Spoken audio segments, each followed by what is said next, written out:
friends, welcome back to my crafty space. In today's video, I am so excited to jump back into Mabel's baby albums and complete 4 different layouts for her volume 1. So one layout that's going to go inside of her 1-month section, and the other 3 layouts are going to go inside of the 2-month section.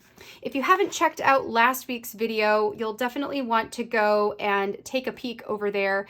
I did film a flip through of the starting point for the album. I did have quite a few stories already told, but had a lot of holes to fill. So today I'm excited to finish up the 1-month and the 2-month areas or sections of her baby album. So let's not delay any further. I'm going to go ahead, put you on fast forward, dive into these layouts, and then once I have everything done, we'll slow back down and I will flip through everything that we have created for today. So let's go ahead and get started. All right, so let's get started with this first layout here, which is the only one this time that's going to go inside of the 1-month section. Everything else is going to go inside of the 2 months. So I'm flipping open to the page where this is going to go in the album because I wanted to remember which side had the full page photo and which side had the divided page where there are 2 3x4 pockets.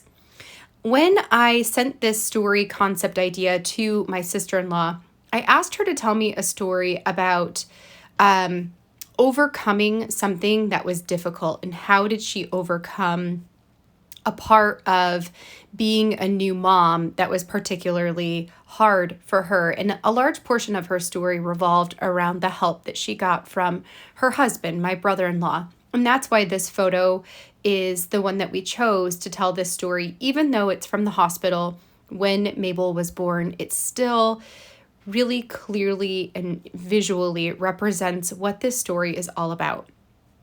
This story I am telling using the Bloom story kit from Allie Edwards. This was a layout that I had planned back when I did my story planning for that particular kit.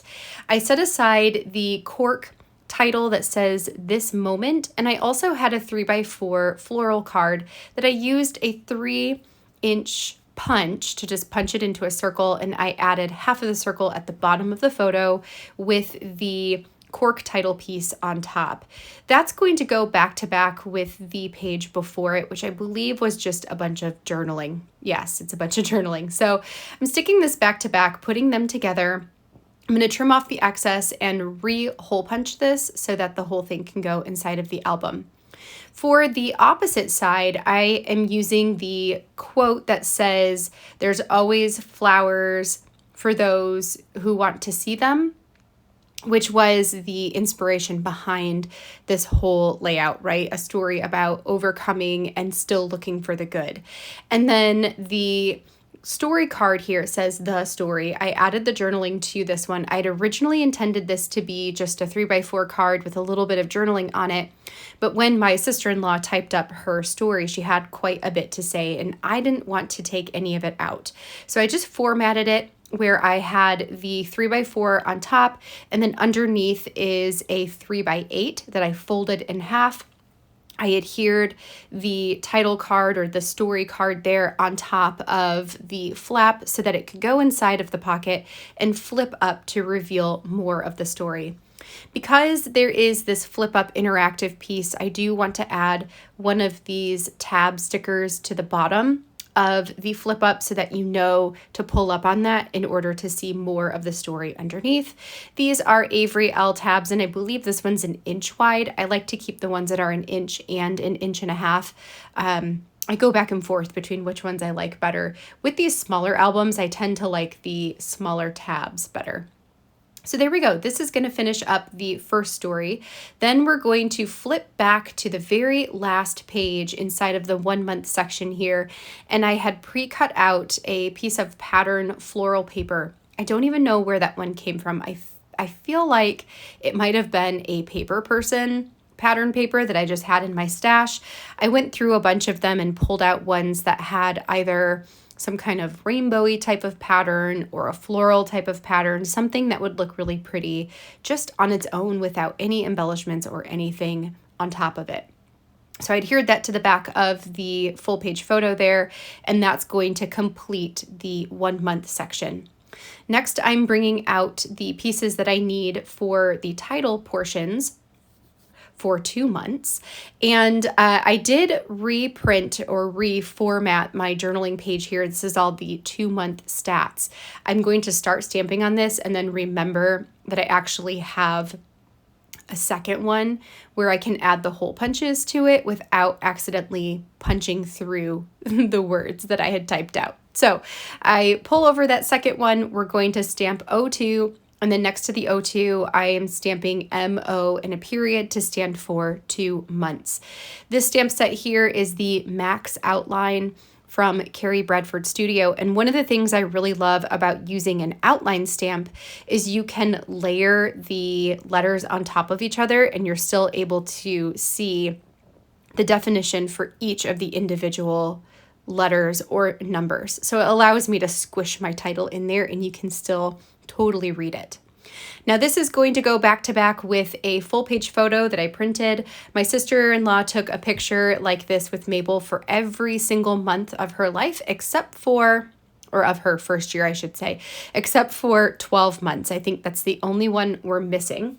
So for that month, I'm actually just going to use a picture from her birthday party. But all of the other months, we have this exact same picture of Mabel on a blanket. And the blanket is a Totoro blanket. That's what they did for her nursery. So once I got the picture punched in the album, the next thing I'm going to do is add the pieces on top of the transparency here. So I do have these tab stickers that I just wrote with, I hand wrote out 2 months. Then I'm going to take this plastic number 2, staple it onto the transparency. And then just like I did for the 1 month transparency, I think I'm going to keep this treatment, I should say, of the transparency the same for the entire album. I'm going to add 2 stacked tiny phrase stickers, and then I'm going to grab one of the chipboard stars. The chipboard stars are from a December Daily sticker collection, and I'm going to add that above the stacked tiny phrase stickers and then call that done. These 2 photos here were ones that we had taken in October. I figured it was close enough to when this story is supposed to be for. Caitlin, Alex, and Mabel had come over to our house. I took pictures of their family and they took pictures of our family so that we could have some kind of family photos. They're not professional, but we wanted them to appear professional. And we really loved them. So I picked out 2 of my favorites and used that next to the 2-month stats.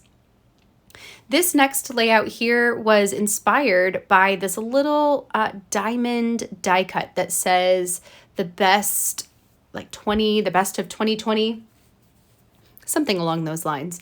So I decided that this would be a perfect opportunity to type out 20 gratitudes for 2020. Plus this was in November, and November being Thanksgiving here in the United States, it just totally made sense. So I asked my sister-in-law to send me 20 things that she was grateful for in 2020. I typed them up, printed them on vellum, and trimmed that down to about 2.75 by 7.75. And then I'm stapling it into the middle of a pattern piece of paper. The pattern paper, the greenish polka dot type of paper, it's kind of greenish teal, and the transparency that I put on top of that all came from, I believe it was called, what was it called? It was something to do with movies and TV, and it was a kit from Paper Person. I don't remember what it's called. I'm probably going to remember it here as we're chit-chatting about what I'm doing, but it was from Paper Person. I had trimmed all that stuff down, and then paired that with a photo of the little family, right? And called that good. I did add a couple of embellishments at the bottom of the photo and then date stamped it as well. For this one, I asked my sister-in-law to send me lyrics to a song that had meaning for them. I don't even remember why this particular story came up, but I thought it was a good one. Her husband, my brother-in-law, would sing Can't Help Falling in Love by Elvis Presley. He would sing that to Mabel at night. So we typed up the lyrics, we put them with a photo of Mabel in her Thanksgiving outfit. The journaling or the lyrics are printed on vellum again. Again, I cut that down to 2.75 by 7.75 and added it on top of this beigey kind of fall looking floral pattern. I wanted to do something on the photo, so I pulled out these cardstock white sticker stars, put them on the photo and a little bit on the journaling. And then I felt like it was too much of a contrast and I wanted to tone them down. So I brought over the beigey looking tiny phrase stickers and I'm going to layer those over top of the larger of the stars. And that will help to really tone things down. Once I have that done, we're going to go ahead and stick all of these pieces into the album. I do believe I already added the background piece or the backer piece onto that full page photo of Mabel so that it can be closed off once we get that one in there. And then that's going to complete the 2-month section as well, leaving me to work on 3 months next time. All right, so we'll get this in here. I'll slow you back down and we'll do a final flip through of our layouts from today.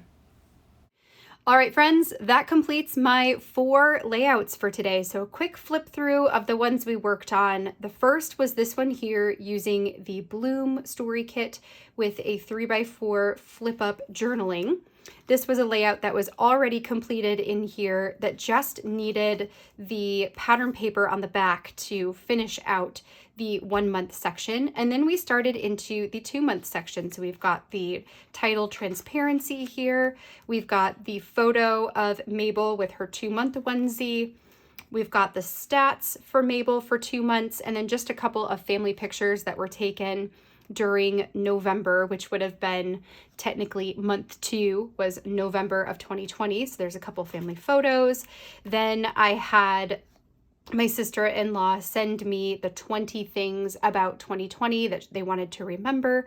So we've got that here with a photo of the 3 of them. And then this one, which was the lyrics to a song that had some meaning for them in regards to Mabel. So we've got that. And then we finished it off with the pattern paper here. So we have newborn, 1 month and 2-month sections are now completed. Next week, we're going to be working on 3 months. So we're going to start filling in this section, which currently does not have any stories at all. So almost starting that one from scratch. All right, friends, well, I hope you enjoyed seeing the layouts come together today, and I hope this inspires you to go back into your stash of unfinished projects and to finish what we've started. Until next time, friends, have a great week ahead, and I will see you in the next process video. Bye now.